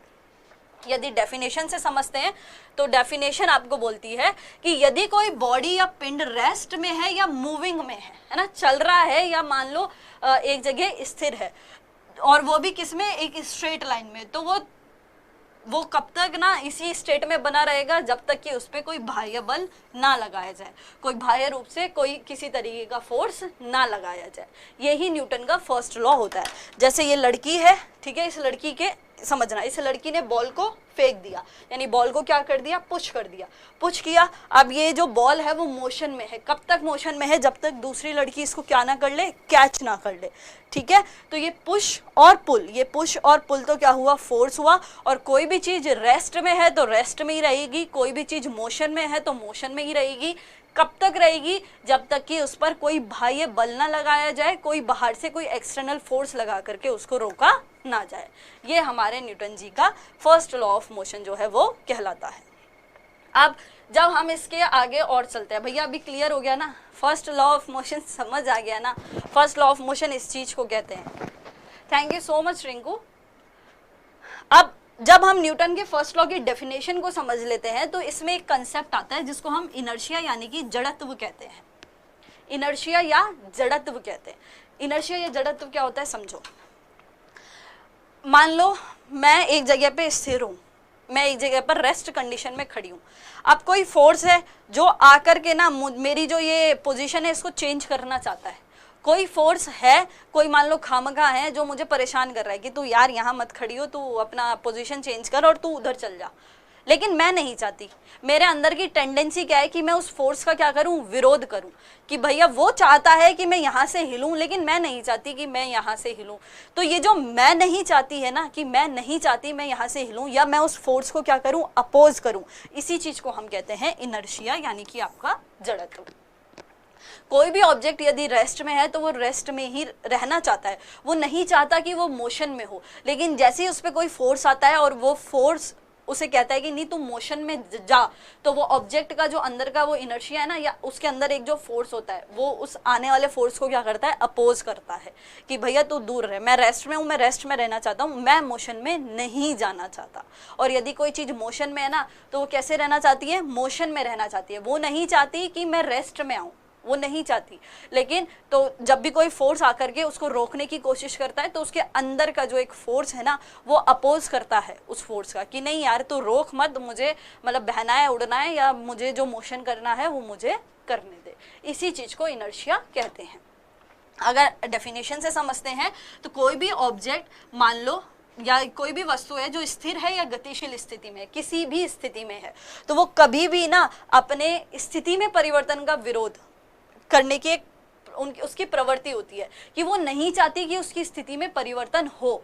कोई उसको आके खामखा छेड़ रहा है कि नहीं यार तू चेंज कर, लेकिन वो खुद नहीं चाहती कि उसकी स्थिति में परिवर्तन हो, तो वो उस चीज को ही हम क्या कह देते हैं, इनर्शिया कह देते हैं, यानी कि जड़त्व कह देते हैं। ये जो जड़त्व होता है ना इसको हम द्रव्यमान के सापेक्ष में मापते हैं। द्रव्यमान के सापेक्ष में समझना कैसे, देखो ये कोई बॉडी है, ठीक है, हाँ ये कोई बॉडी है और एक बॉडी ये है। मैं बोलती हूँ ये 30 किलो की है और ये मैंने कहा 20 किलो की है। अब मुझे बताओ ये किलो का मतलब इसका क्या दिया हुआ है, मास दिया हुआ है। अब मेरे लिए इस 30 किलो को उठाना आसान होगा या इस 20 किलो को उठाना आसान होगा। मैं किसको इजीली उठा सकती हूँ, 30 किलो को उठा सकती हूँ या 20 किलो को उठा सकती हूँ। मान लो ए को मैं जल्दी से उठा सकती हूँ या बी को। 30 की जगह भले ही 50 कर दो, ये लो 50 किलो। मेरे लिए दोनों में से किसको उठाना आसान होगा? ऑब्वियस है 20 किलो को उठाना आसान होगा। मैं 20 को आराम से क्या कर सकती हूँ, उठा सकती हूँ।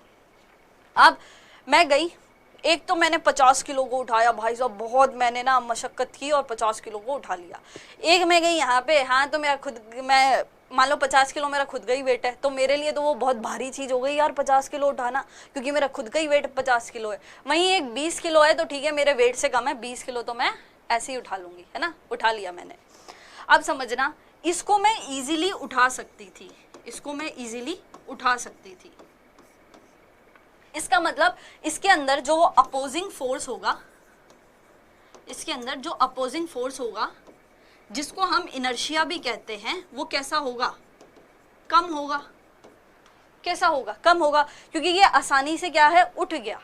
हल्का था इसलिए आसानी से उठ गया। और इसके अंदर अब जब भैया मुझे जितना यदि मुझे इस ऑब्जेक्ट को उठाना है तो ये 20 किलो है, तो एटलीस्ट मुझे इस पे 20 किलो से तो ज़्यादा का ही फोर्स लगाना होगा ना, तभी मैं इस ऑब्जेक्ट को बेसिकली उठा पाऊंगी।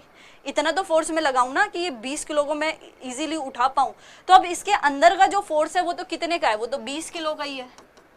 वो तो कितने का है, 20 किलो का ही है। लेकिन मैं इसके ऊपर जो फोर्स लगा रही हूँ इसको उठाने के लिए, वो मान लो मैं लगा रही हूँ 30 का। वो मैंने कितने का लगाया, 30 का। तो अब मैं इसको इजीली उठा सकती हूँ।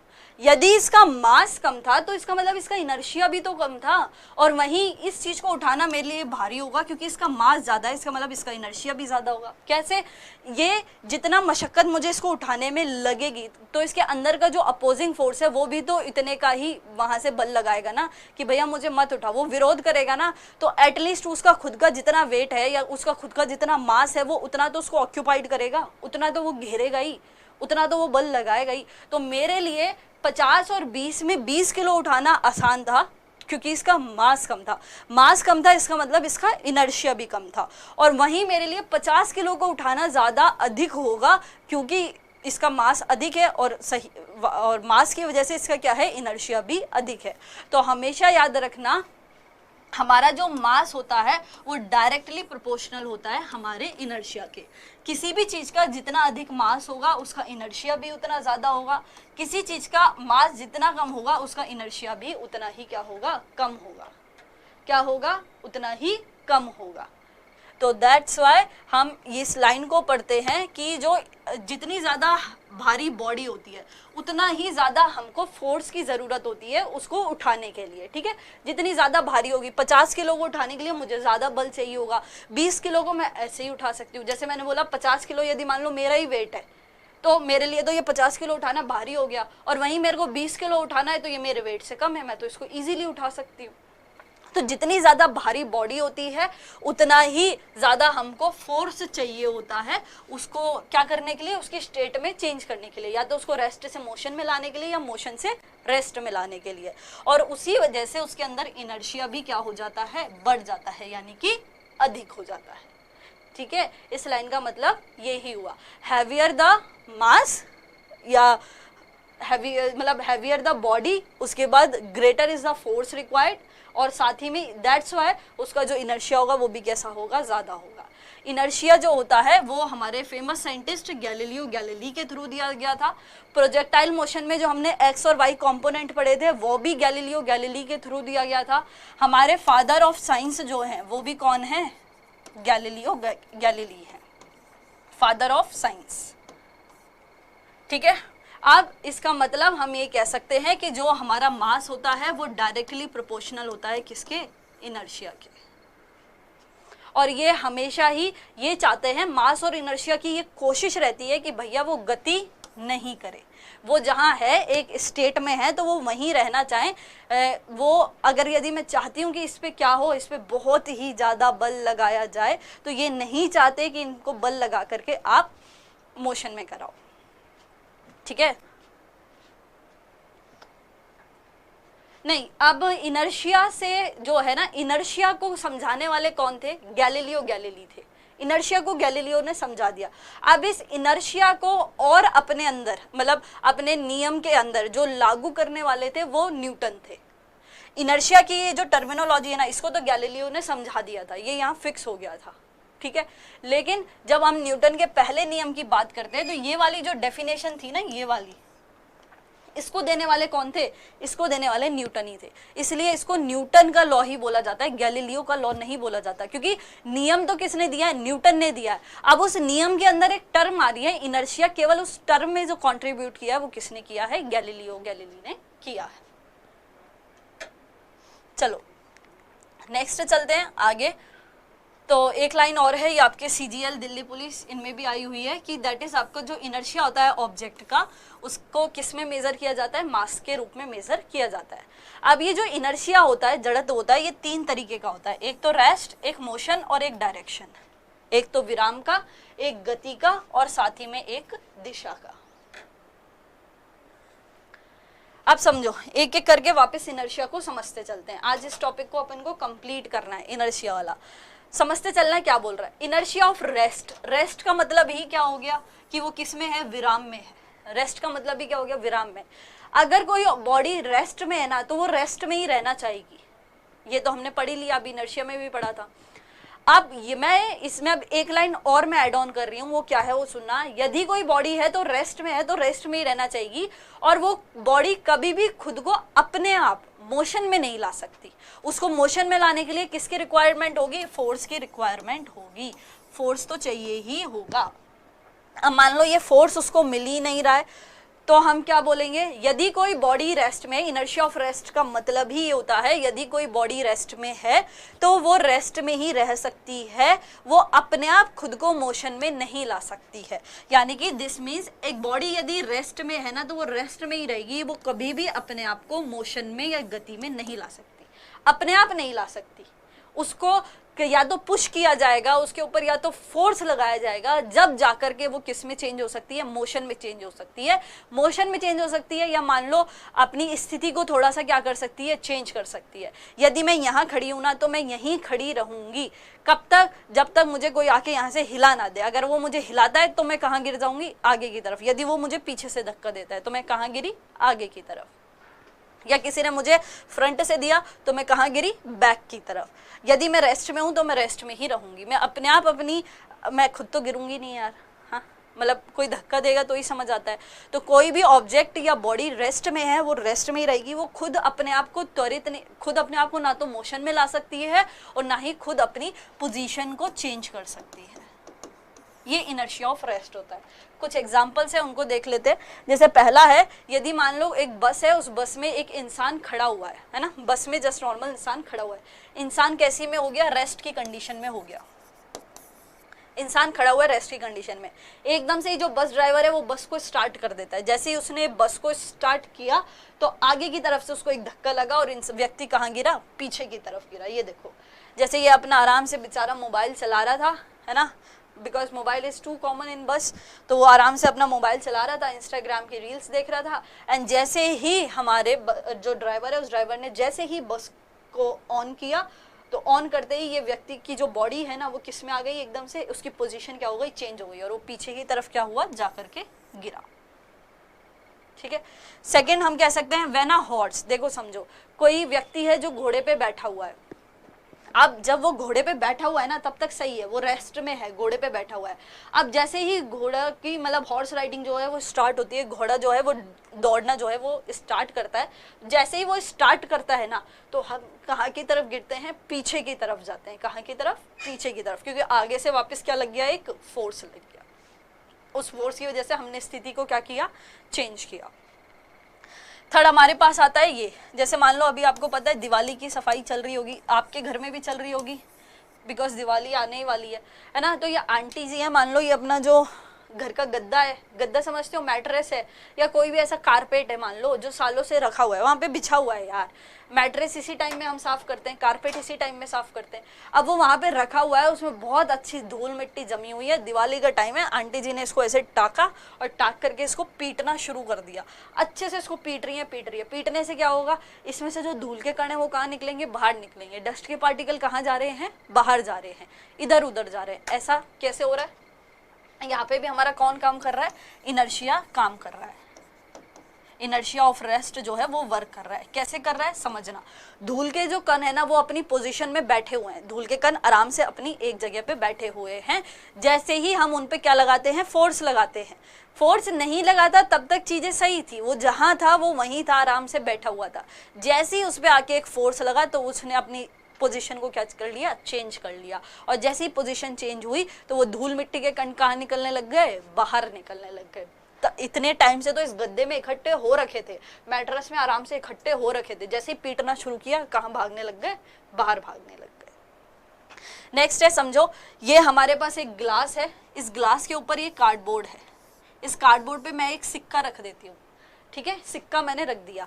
अब मेरा ये जैसे मेरा हाथ है, अब मुझे क्या करना है, जस्ट नॉर्मली ये जो कार्डबोर्ड है ना इसको बहुत स्पीड से खींचना है, इस तरीके से खींचना है, ठीक है। अब जैसे ही मैं इसको बहुत स्पीड से खींचती हूँ तो ये सिक्का कहाँ गिरता है, ग्लास में जाके गिर जाता है। ये मुझे समझ नहीं आया, यहाँ सिक्का था गोल्ड और यहाँ सिक्का हो गया सिल्वर। ये देखो, ऐसे तो मैं डेली घर में कर लूँ, अगर ऐसा नहीं, ऐसा मैं डेली घर में नहीं करूँ क्योंकि सोने को कौन चांदी में बदल लेगा यार, उल्टा होता तो कर लेते। चलो समझना, ग्लास था, अब ये सिक्का जो है ना, सिक्का अपनी पोजीशन पे आराम से रखा हुआ था, इसको कोई दिक्कत नहीं थी, बेचारा आराम से रखा हुआ है। जैसे ही हमारे हाथ ने इसको खींचा तो इस पे वापस खींचने की वजह से इस पे कौन एक्ट हो गया, फोर्स लग गया, ग्रेविटेशनल फोर्स लग गया, जिसकी वजह से कहाँ गिर गया, नीचे गिर गया और जाकर के ग्लास में पड़ गया, ठीक है। नेक्स्ट होता है, जैसे ये आम का पेड़ है, ये आम कम संतरे ज्यादा लग रहे हैं, ये जैसे आम का पेड़ है तो इस आम के पेड़ में ये जो आम है ना, ये मान लो अपनी जगह पे ही रहेंगे, ये अपनी जगह पे ही रहेंगे। कब तक रहेंगे अपनी जगह पे, जब तक मैं इस आम के पेड़ को ऐसे करके हिलाऊं ना। जैसे ही मैं इस पेड़ को हिलाती हूँ तो ये कहाँ गिरने लग जाते हैं, नीचे गिरने लग जाते हैं, ये इस तरीके से नीचे आने लग जाएंगे। अब ये बेचारे आराम से अपने रेस्ट कंडीशन में, पके नहीं है तो, है ना, पक जाते हैं, बहुत अधिक ज़्यादा पक जाते हैं तो वो अपने आप ही गिर जाते हैं, उस कंडीशन को हटा दो। लेकिन यदि ये अपनी स्थान पर बैठे हुए हैं तो ये बैठे रहेंगे। कब तक बैठे रहेंगे, जब तक कोई बल ना लगाया जाए। जैसे ही बल आया, इसको ऐसे हिलाया गया तो ये कहाँ गिर गए, नीचे गिर गए, ये डिटैच्ड हो गए, कहाँ से, पेड़ से। ये कुछ हमारे पास एग्जाम्पल होते हैं इनर्शिया ऑफ मोशन के, वो इनर्शिया ऑफ रेस्ट के, यानी आपके जड़त्व के। कोई चीज जहां बैठी है वो बैठी ही रहना चाहती है, वो अपने आप खुद किसी गति में नहीं आ सकती है, ठीक है। और सेकंड वाला जस्ट इसका अपोजिट है, इनर्शिया ऑफ मोशन। कोई भी बॉडी यदि गति में है ना तो वो गति में ही रहना चाहती है, कब तक, जब तक उसको रोका ना जाए, ठीक है। वो अपने आप, या मैं ये कहूँ दूसरी भाषा में कि वो गति में है तो वो गति में ही रहेगी, गति में है, मोशन में है, वो मोशन में रहेगी। वो खुद अपने आप अपनी मर्जी से रेस्ट में नहीं आ सकती है, खुद अपने आप स्थिर नहीं होगी, उस पर कुछ ना कुछ ऐसा कारक कार्य करेगा जिसकी वजह से वो रेस्ट में हो जाए। जैसे समझते हैं एग्जाम्पल से, वापस बस का ही एग्जाम्पल लेते हैं। उस टाइम जो व्यक्ति है वो खड़ा हुआ था, ठीक है। इस टाइम बस कैसी है, चल रही है, चलती हुई बस में जो व्यक्ति है ना वो खड़ा हुआ है। अब मान लो बस चल रही है, ठीक है, उसने भी अपना वो हैंडल ग्रैब करेगा और बस चल रही है तो हम ऐसे ऐसे रहते हैं, मोशन में है, ठीक है। आप एकदम से जैसे ही मान लो जो हमारा ड्राइवर है उसने क्या किया, ब्रेक के पैडल को प्रेस कर दिया, ब्रेक के पैडल को प्रेस किया और मैं कहाँ जाके गिरी, आगे, मैं कहाँ गई, आगे। तो जो मेरा मोशन है ना, उस मोशन से मेरी स्थिति क्या हो गई, चेंज हो गई। और यदि मेरी पोजीशन में, मैं खुद तो चेंज कर नहीं सकती थी, मेरी पोजीशन में चेंज, या मैं मोशन में हूँ तो उस मोशन से रेस्ट में लाने के लिए, या उस मोशन, एक ही जो मोशन चल रहा है उससे मेरी स्पीड को या पोजीशन को चेंज करने के लिए मुझे कुछ किसी चीज़ की रिक्वायरमेंट होती है। और वो कौन सी चीज़ लगी, फोर्स लगा, उस फोर्स की वजह से मैं कहाँ हो गई, आगे गिर गई। हॉर्स की बात करते हैं तो मान लो इस टाइम हॉर्स जो है वो बढ़िया हॉर्स राइडिंग चल रही है ना, इस तरीके से मान लो हॉर्स है, हॉर्स के ऊपर ये व्यक्ति बैठा हुआ है, बढ़िया एक अच्छी सी हॉर्स राइडिंग चल रही है। लेकिन जैसे ये हॉर्स क्या होता है, इसके जो गले में वो रहता है उसको हम ऐसे करते हैं, तो करते ही क्या होता है, जो पीछे एकदम से यदि ये रुक जाता है तो इस पे बैठा हुआ व्यक्ति कहाँ जाके गिरेगा, आगे की तरफ जाके गिरेगा, आगे की तरफ गिर जाएगा। तो मोशन में थे तब तक ठीक है, लेकिन जैसे ही हमने इसकी पोजीशन को चेंज करना चाहा तो क्या हो गया, मतलब कुछ ना कुछ हमको नई चीज देखने को मिल गई। नेक्स्ट थिंग होती है, जैसे मान लो कोई एथलीट है, उसको यदि बहुत लॉन्ग जंप लेनी है तो उस लॉन्ग जंप को लेने से पहले, उस पोजीशन पे लॉन्ग जंप लेने से पहले वो बहुत अधिक तक घूमता है, वो दौड़ता है, पहले बहुत देर तक, मतलब थोड़े से मीटर वो पहले दौड़ लेता है और दौड़ने के बाद वो एक लॉन्ग जंप को लेता है। नेक्स्ट होता है आपके पास, जैसे ये व्यक्ति है, जैसे हमने देखा था अभी थोड़ी देर पहले भी, ये बेचारा अच्छे से बैठा हुआ है, गाड़ी आराम से चल रही है, लेकिन जैसे ही एकदम से ब्रेक अप्लाई किए जाते हैं तो ये कहाँ गिरता है, आगे की तरफ गिरता है। तो मोशन में था तब तक ठीक है, मोशन में था, मोशन में चल रहा था, लेकिन एकदम से एक ऐसा फोर्स आया या एकदम से कोई ऐसी चीज हुई कि इसकी स्थिति परिवर्तित हो गई। ये खुद नहीं चाहता, खुद अपने आप कर भी नहीं सकता, कोई ऐसा कारक होता है जो इसकी स्थिति में परिवर्तन करता है। और लास्ट आपके पास बचता है इनर्शिया ऑफ डायरेक्शन, दिशा का जड़त्व जिसे कहा जाता है। कोई भी ऑब्जेक्ट है मान लो, है ना, वो खुद अपनी डायरेक्शन ऑफ मोशन को कभी भी चेंज नहीं कर सकता, कभी भी नहीं चेंज कर सकता, वो जिसमें आ रहा है ना उसी में आएगा। इसको बहुत अच्छे एग्जांपल से समझते हैं, अम्ब्रेला से। जैसे ये आपका मान लो अम्ब्रेला हो गया, ठीक है, ज्यादा इसमें वो करेंगे नहीं वरना ये बिगड़ जाएगा। और ये मान लो आपके बहुत सारे बादल हो गए, है ना। अब इस बादल में से क्या हो रही हैं, बूंदे टपक रही है, मतलब बारिश हो रही है मान लो। अब एक चीज समझना, जब भी बारिश होती है तो बारिश की जो कंडीशन रहती है वो कैसे रहती है, बारिश की जो बूंदे रहती हैं वो कहाँ गिरती हैं, ऐसे नीचे की तरफ गिरती हैं। ऊपर से कहाँ गिरती हैं, ऐसे नीचे की तरफ गिरती हैं। लेकिन अब ये ऊपर से नीचे गिर रही हैं, बहुत सही है, लेकिन जैसे ये अम्ब्रेला आएगा तो जैसे इस अम्ब्रेला से वो बूंदे टकराएंगी तो वो टकरा के कहाँ गिरेंगी, इस तरीके से जाकर के साइड में गिर जाएंगी।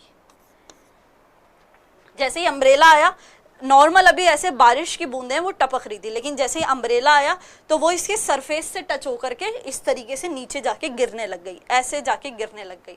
तो इससे मतलब हम क्या समझे कि कोई भी चीज अपनी डायरेक्शन खुद नहीं चेंज कर सकती। अब भी वो अपनी डायरेक्शन में सीधे ही आ रही थी, लेकिन हमने कुछ ऐसी चीज प्रोवाइड कर दी जिससे उसकी डायरेक्शन क्या हो गई, चेंज हो गई। और यहाँ गिर तो वो अब भी नीचे ही रही है, बस अभी इतना है कि पहले वो सीधे आ रही थी, अब वो थोड़ा सा घूम के ऐसे जा रही है। इसे इनर्शिया ऑफ डायरेक्शन कहते हैं। यदि मैं इस पत्थर की बात करूं, जैसे ये मान लो ये एक लड़का है, जो पत्थर होता है ना, उसने ऐसे बांधा और उसको इस तरीके से घुमाना चालू किया।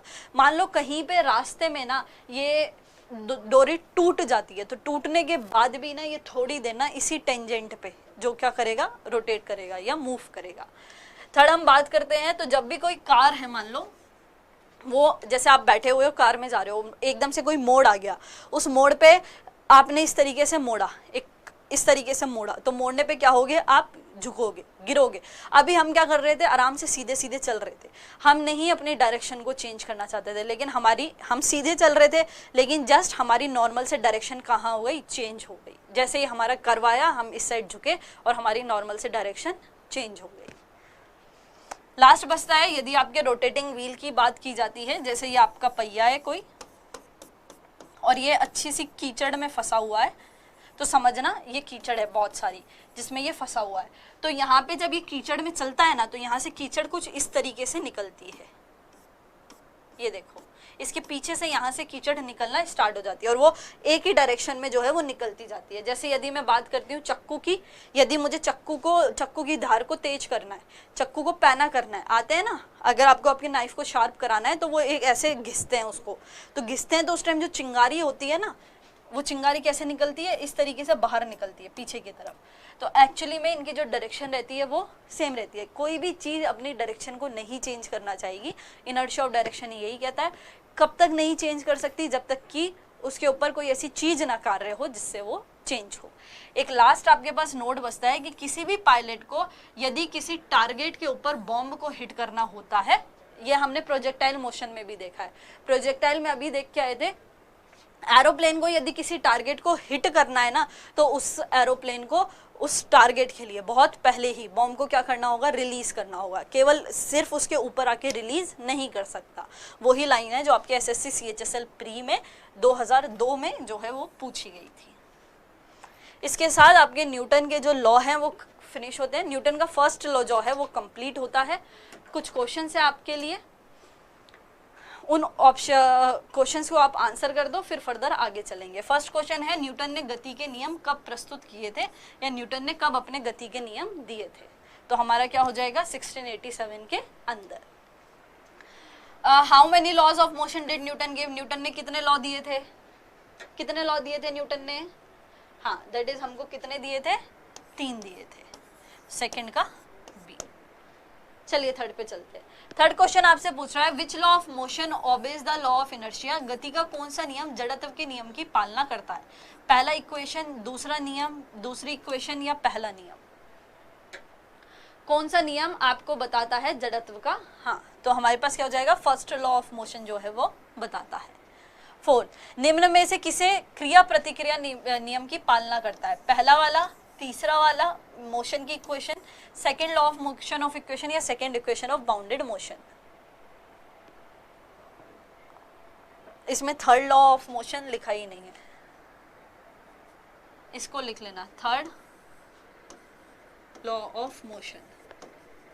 इस ऑप्शन को एक बार करेक्ट कर लेना, इसकी जगह आ जाएगा third law of motion. Third law of motion के आते ही हमारा आंसर भी क्या हो जाएगा, हाँ, थर्ड लॉ ऑफ मोशन हो जाएगा। अ कार इज न्यूमेरिकल को अभी के लिए पेंडिंग रखेंगे, 2 न्यूमेरिकल है। First, the first law of motion is related to, गति का प्रथम नियम डैश से संबंधित है? दाब से, थ्रस्ट से, जड़त्व से, या संवेग से? दाब का वो गति, न्यूटन का पहला नियम किससे संबंधित है? दैट इज योर इनर्शिया से। नेक्स्ट, निम्न में से कौन सा उदाहरण न्यूटन की गति के पहले नियम को दर्शाता है? जब हम पैडल चलाना बंद करते हैं तो साइकिल धीमी हो जाती है। दूसरा, जब तेजी से आती हुई क्रिकेट की बॉल को हम पकड़ते हैं, उस समय पे चलती हुई गेंद के धीरे धीरे अपने हाथ पीछे की ओर ले जाना। तीसरा, जब एक बस अचानक से शुरू होती है तब यात्रियों का पीछे की ओर झटका लगता है। या चौथा, रॉकेट को लॉन्च करना। निम्न में से कौन सा उदाहरण है जो हमारे गति के नियम को बताता है?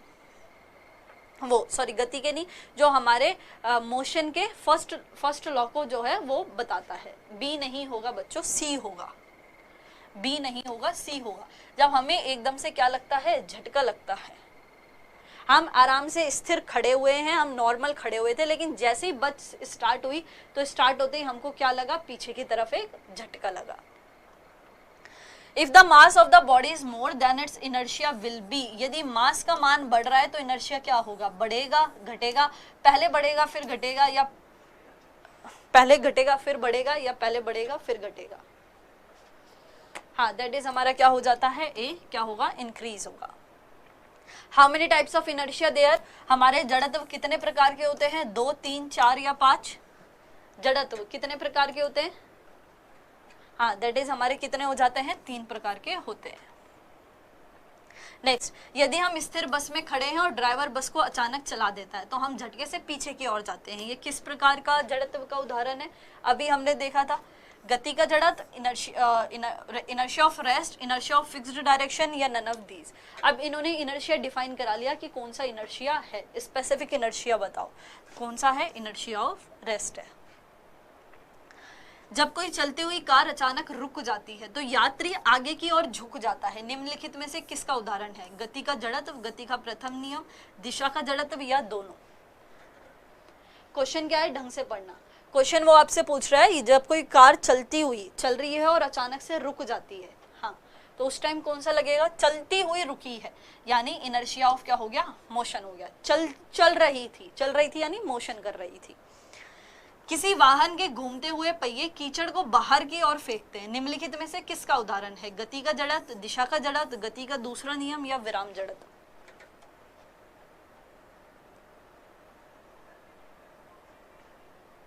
हाँ, हमारे 13 का क्या हो गया, इनर्शिया ऑफ डायरेक्शन होगा। नेक्स्ट है, यदि हम अमरूद के पेड़ की शाखा को हिलाते हैं तो अमरूद नीचे गिर जाते हैं, तो ये किसका उदाहरण है? गति के प्रथम समीकरण का, गति की दूसरे नियम का, गति का प्रथम नियम का, या फिर गति के तीसरे नियम का?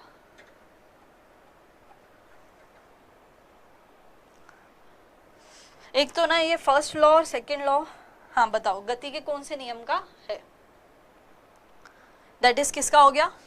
अरे पेड़ एक जगह है उसको हम हिला रहे हैं, दैट इज न्यूटन के फर्स्ट लॉ का, first law of bounded motion. By whom was inertia given? जड़त्व किसके द्वारा दिया गया था?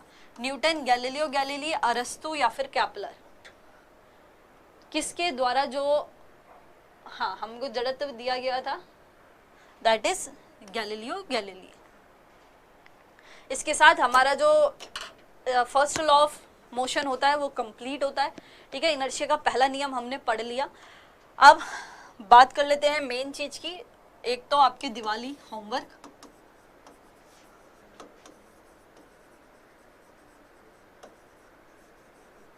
जो साइंस की क्लास रहेगी आपकी वो अब कंटिन्यू होगी 16 को, साइंस की क्लास।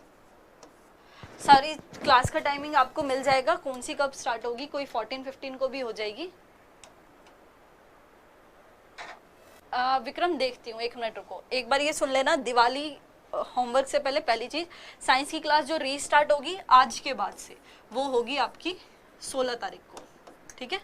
16 को रीस्टार्ट होगी, तो 16 को साइंस में आएंगे, ठीक है। कल परसों तरसों अब ये साइंस की अभी क्लास नहीं होगी इस वीक, डायरेक्ट 16 को होगी। सेकंड, जितना भी अभी तक हमने पढ़ा है सेकंड चैप्टर तक, एक तो वो पूरा पढ़ोगे, और एक काम करना, जो फर्स्ट चैप्टर है ना, उस फर्स्ट चैप्टर के लास्ट में एक टेबल दी गई है जिसमें कुछ 150 के अप्रॉक्स क्वांटिटीज लिखी हुई हैं। वो 150 क्वांटिटीज को, बस इसका इतना सा ही होमवर्क होगा फिजिक्स का, उन 150 क्वांटिटीज को एटलीस्ट याद करना। उनमें से जितना अपने लेवल पे याद कर सकते हो, जितनी टर्म्स को अभी तक हमने पढ़ लिया है उन सबको याद करना, उनके फॉर्मूले याद करना, वो कैसी क्वांटिटी है याद करना, उनका डायमेंशनल एनालिसिस क्या है वो याद करना। ये जो है आपका होमवर्क रहेगा। नेक्स्ट अगर मैं बात करती हूँ 12 वाला पूछ रहे हैं ना आप, जब कोई चलती हुई कार अचानक रुक जाती है, ठीक है, तो यात्री आगे की ओर झुक जाता है, तो निम्न में से इसका उदाहरण है। इनर्शिया ऑफ मोशन ही तो है। देखो यहाँ हम ये कह सकते हैं फर्स्ट लॉ के अंदर ही हमारा इनर्शिया ऑफ मोशन आता है, लेकिन दोनों में से बेस्ट हमको चूज करना है ना, तो बेस्ट तो इनर्शिया ऑफ मोशन पे ही जाएंगे। रोहताश ये साइंस की क्लास की होगी, बाकी जो है उनका आपको इन्फॉर्म कर दिया जाएगा। यार अब सिंपल सी एक चीज़ है ना, हम लोग भी जैसे आप लोगों की फैमिली है, आप लोग भी एक टाइम स्पेंड करते होगे फैमिली के साथ, तो जस्ट नॉर्मल है यार, साल में एक ही बार तो फेस्टिवल आता है।